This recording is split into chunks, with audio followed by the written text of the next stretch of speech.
자, 불회성의 대비에 대해서 여러 가지 커트들을 제가 보여드리고 있는데요.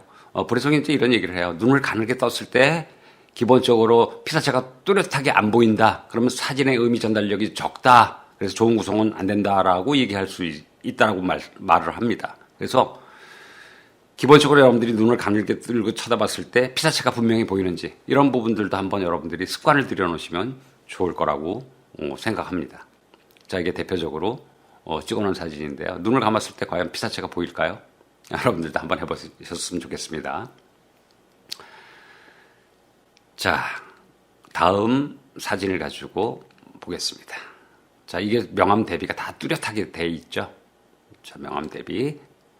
그래서 여러분들은 이런 대비를 좀 고민하시면 되겠고요. 멕시코에서 찍은 사진인데 저 얼굴 부분과 머리 부분에 명암 대비가 일어나면서 세 개의 원형, 가슴 부분하고 이렇게 원형이 이루어지는 부분들이 어두운 부분에 대비되면서 도드라지게 나오죠. 여러분들도 이런 대비를 조금 더 고민해 보셨으면 좋겠습니다. 자, 좋은 사진으로 가는 여러 가지 방법. 이거는 이제 병치적 요소가 들어가 있습니다. 이제 왼쪽은 불회성의 사진이고요. 오른쪽은 제 사진인데 기본적인 병치가 들어갔다라고 보시면 되고요. 이게 이제 제가 이제 배경을 명암 대비로 찍었던 부분이라고 생각하시면 됩니다. 물론 컬러지만 명암 대비는 존재하죠. 그래서 오른쪽에 있는 저 남자가 그늘에 얼굴의 일부분만 나왔을 때 셔터를 눌렀고요. 저 뒤에 있는 왼쪽에 있는 사진은 저 사각형 프레임 안에 남자들이 주스를 이렇게 따라서 파는 줄을 선 사람들의 모습인데 그 앞에 두고 찍은 사진입니다. 또렷하게 모든 것이 살아나죠. 자, 이제 6번째 들어갑니다. 6번째도 역시 화가한테 배우는 사진술입니다. 그래서 불회성 자체가 기본적으로 회화를 했던 작가들의 그 중에 이제 드가의 폐쇄성이라는 것을 활용해가지고 기본적으로 사진에 적용을 시켰다라고 볼 수가 있는데요. 에드가 드가의 주로 그렸던 뭐 발레리나 이런 것들을 보시면 전부 부분 잘려 있죠. 그래 프레임이 잘려 있어도 사람들은 기본적으로 완전한 프레임을 그리게 돼 있어요. 머릿속으로 그리죠. 그걸 이용하는 거죠. 그걸 이용해서 가둬두면서 주제를 어떻게 도드라지게 보여줄 것이냐. 이게 기본적인 폐쇄성의 활용이라고 보시면 되겠습니다. 자, 이제 오른쪽에 맨 끝에 조그맣게 사진 띄운 거는 제가 쿠바에서 찍은 건데 저기 차양에 가려져 있는 차 안에 있는 여성분 같은 경우도 저렇게 폐쇄되어 있는 부분을 충분히 활용했다라고 보시면 되겠습니다. 자, 불회성의 사진이 있죠. 드가의 그림입니다. 절묘하게 폐쇄성이라는 걸 현대적으로 잘 활용한 부분이고요. 뭐 드가의 그림을 보시면 거의 스냅 사진처럼 이렇게 살아있는 듯하게 보이죠. 물론 이제 그림이기 때문에 치밀하게 균형이나 구조나 흐름을 보여주고 있습니다만은 사진으로도 충분히 재현해낼 수 있는 부분들이 아닌가 이런 생각을 해봅니다. 자, 불회성의 폐쇄성을 이용한 사진들의 몇 장을 보고 있습니다. 여러분들 홈페이지 들어가시면 되게 다양한 불회성에 대한 사진들이 있기 때문에 거기서 무엇을 찾을 것이냐, 어떤 것을 바라볼 것이냐, 불회성의 사진을 보고 저걸 뭘 찍었지라고 알지 못하겠다. 그러시는 분들은 사진 공부를 조금 더 하셔야 됩니다. 기본을 우리가 말하는 클래식한 부분들을 어떻게 불변하는 것들을 알고 거기에 자기 현대적인 색채를 어떻게 입힐 것인가를 한번 고민해 보셨으면 좋겠다는 얘기고요. 여러분들이 이제 얼만큼 많은 흥미로운 이야기가 내포된 사진을 만들 것이냐 이것도 고민거리라고 생각합니다.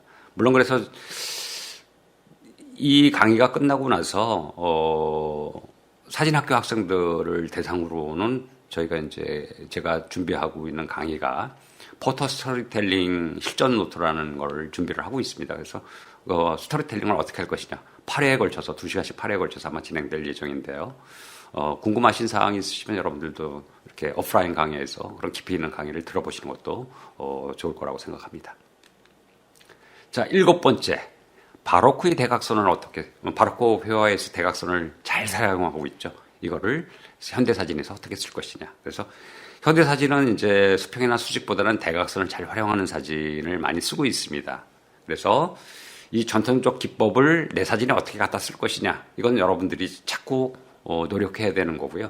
사진이 샷다나 기계적인 부분들을 많이 한다 그래서 사진이 좋아지는 게 아니죠.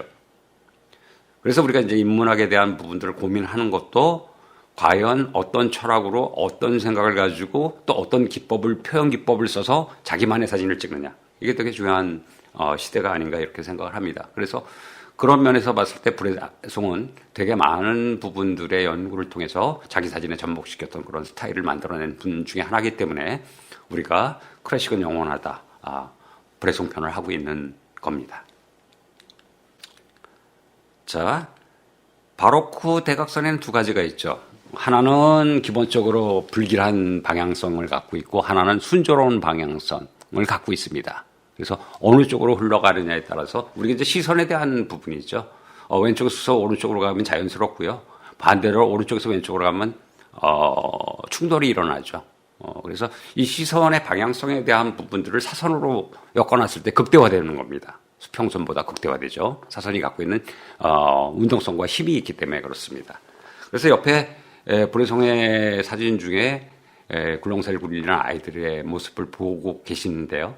자, 굴렁쇠의 동그란 모양과 반대편에 있는 저 검은색 차가 상여차입니다. 장례식 차인데요.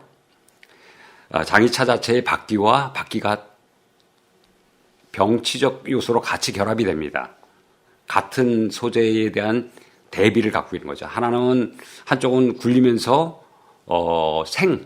라이프를 얘기를 하죠. 오른쪽에서 왼쪽으로 가고 있는 자연스러운 그 라이프, 생명력을 얘기를 하고요. 반대로 장례식 차는 왼쪽에서부터 오른쪽으로 가고 있죠. 순리를 얘기를 합니다. 그래서 생과 사의 부분을 하나의 화면 안에 담았다라고 이렇게 보는 거죠. 그래서 이런 사진을 여러분들이 기본적인 이런 몇 가지 시각적 요소를 가지고 인식하실 수 있으면 여러분 사진에 적용이 됩니다. 그런데 그게 그런 부분들의 공부를 게을리하시면 결국 매일 찍는 거죠.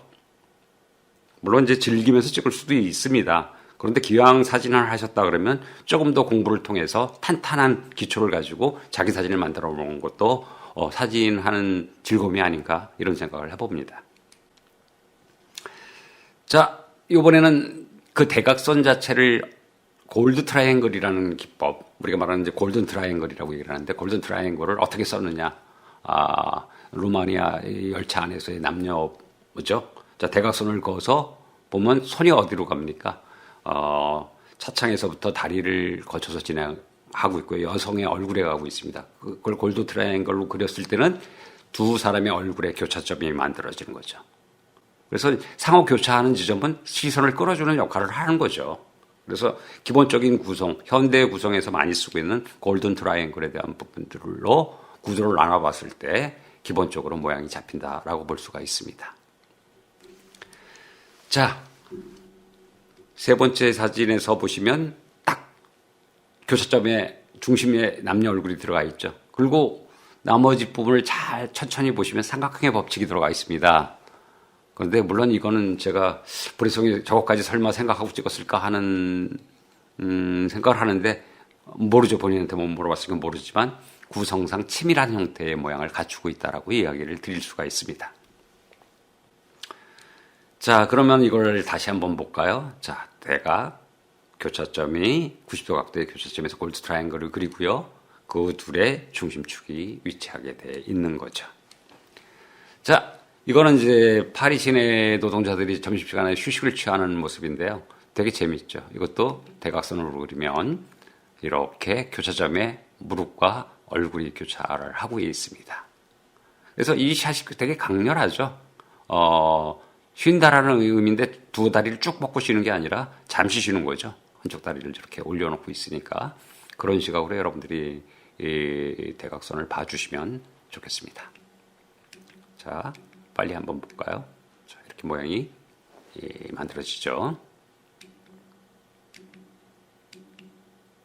자, 한 번씩 그려봤습니다. 자, 그럼 앞에서 얘기한 골든 트라이앵글에 대한 구성 기법에 대한 거를 한번 좀 고민해보죠. 이게 3분할입니다, 사실은. 3분할에 대한 이야기인데, 3분할과 우리가 뭐 피나보츠의 나선이라고 얘기를 하는데, 피나보츠의 나선, 그건 회화에서 많이 쓰는 부분이고요. 삼분할법 같은 경우는 예전서부터 아주 우리가 말하는 황금률이라 그래가지고 고전서부터 즐겨 쓰던 것들, 그러면 이제 사진에서는 골드 트라이앵글 자체를 요즘 현대사진에서 많이 즐겨 쓰고 있기 때문에 한번 그것에 대해서 공부해 보기로 하겠습니다. 기본적으로 이 3분할보다 골든 트라이앵글 구성을 하는 이유 중에 하나는요, 우리가 이제 기하학적인 그 피사체하고 배경관에 강조된 부분을 어느 지점에 놓아야지만 이게 리딩 라인의 역할도 하면서 강렬하고 내가 원하는 형태의 표현을 할 수 있느냐에 달려있기 때문에 이 기본적인 공식을 한번 알아보도록 하겠습니다. 이거 미학자 사진학교에서는 입문과정, 즉 FPC라고 얘기하는데 파운데이션 과정에서 하고 있는 건데요. 제가 이제 영상으로 하는 부분이라서 이 부분을 조금 더 자세히 설명을 좀 드리도록 하겠습니다. 자, 우선 보시면 황금 사각 비율이 기본적으로 사선과 사선 어느 쪽으로 가도 상관은 없습니다. 그 사진에서 코너에서 다시 90도와 90도를 이루어지는 부분, 저기에 주된 피사체를 놓아라라는 거죠. 그래서 이거는 이제 좌우 상하 다 틀어도 상관없습니다. 우리가 말하는 그 랜드스코프 형식으로 찍던 포트레이트도 찍던 저건 적용이 됩니다.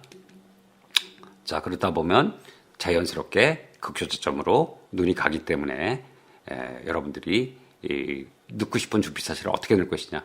가운데 있는 사진은 제가 이번에 쿠바에서 찍은 사진입니다. 물론 이제 그 미술관에서 그림을 그리고 있는 초현실적인 그림을 그리고 있는 화가의 모습을 찍은 건데요.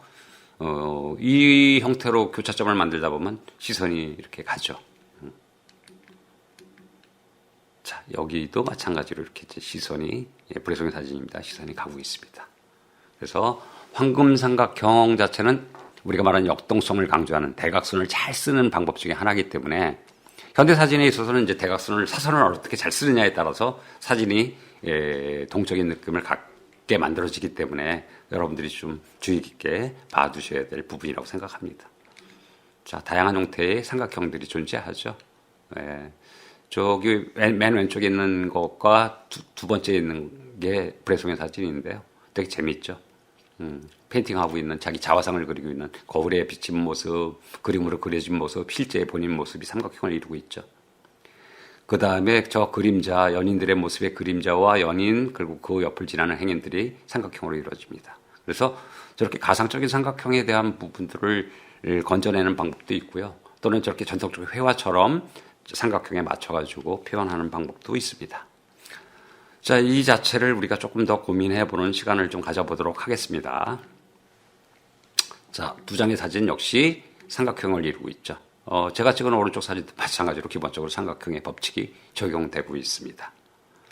이만큼 되게 다양한 형태로 사용이 되고 있는데요. 브레송의 삼각형은 어떤 특징을 갖고 있느냐? 즉, 강렬한 동쪽 구성으로 갖고 있습니다. 우리가 정삼각형이 있으면 어떻습니까? 피라미드처럼 안정적이죠. 그런데 직사각형이 되거나 꼭지점이 밑으로 있을 땐 동적 느낌을 갖게 만듭니다. 그래서 여러분들이 보시면 저렇게 삼각형 자체에서 역동성을 만들어낼 수가 있죠. 자, 장면은 이제 9번째는 중요하다고 말씀드린 밸런스에 대한 부분입니다. 균형을 어떻게 맞출 것이냐. 사진의 기본적인 균형만 맞추면 구도를 깨도 됩니다. 구성이라는 부분을 생각했을 때 밸런스를, 즉 무게중심이죠. 전체적인 부분들의 중심이 균형이 맞으면 나머지 것들은 3분할을 벗어나도 충분히 효과적인 형태로 사진 구성이 된다라는 얘기죠. 결국은 뭐냐면 이 자체를 갖다가 우리가 균형적 요소를 맞추기 위해서 쓰고 있는 방법이, 가장 기본적인 방법은 주연 부분, 내가 주제 부분과 조연 부분을 어떻게 효과적으로 화면에 넣어서 내가 보여주고자 하는 주연 부분에 힘이 쏠리도록 할 것이냐에 대한 부분입니다. 그래서 여러분들은 이런 파괴를 통해서 이 균형 맞추기를 한번 연구해 보셨으면 좋겠고요. 디자인에 있어서 가장 기본적인 요소 중 하나가 밸런스죠. 마찬가지로 사진에 있어서 되게 중요한 부분이기 때문에 여러분들의 앵글로 이 균형 맞추기를 한번 도전해 보셨으면 좋겠고요. 조금 더 구체적인 설명을 좀 드리도록 하겠습니다.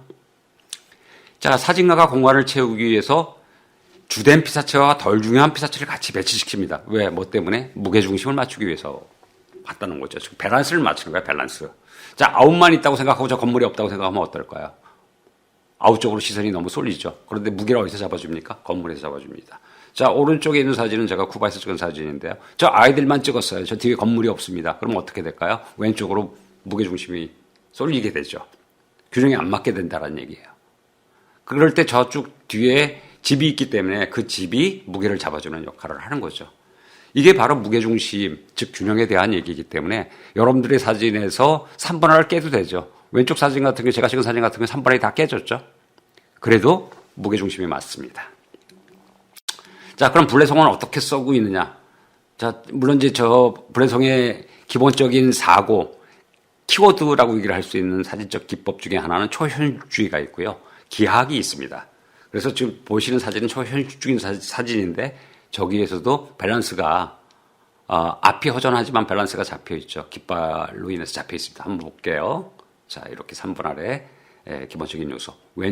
오른쪽의 사진에서도 옆에 테이블에 앉아 있는 3명의 남녀가 밑에 있는 부분과 밑에 있는 여배우 몬노죠. 마릴 몬노만 저렇게 찍어놨으면 뒤가 아무도 없었을 때는 무게가 흐트러집니다. 근데 뒤에서 세 명의 작은 관객들의 모습, 손님들의 모습에서 무게가 밸런스가 잡혀지는 거죠.